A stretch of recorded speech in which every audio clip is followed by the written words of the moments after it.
Over here, we have the BDU Type 1 Jungle Jacket, which really is a classic. Now, this isn't an original, but frankly, the reproduction does just a good enough job for what we need to do to discuss. The Americans had taken a great deal of note for the shortcomings of their uniforms in World War II and Korea, and they began to put on a plethora of pockets. If you compare the 1942 airborne paratrooper jump jackets as well as trousers, this BDU here is extremely similar.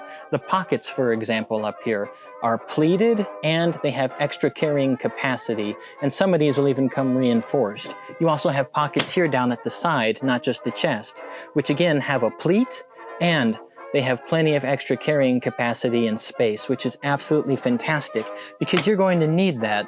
Another great advantage of these, though, is going to be the fact that it breathes a lot better than the old equipment. Most all of these are made out of cotton, and at that time, cotton was a far more breathable material than something like wool, which had been the standard for uniforms for a ridiculous amount of time. We mentioned that this is a Type 1, and the Type 1 Jungle Jacket, the best way to tell that is that the buttons here are going to be on the outside.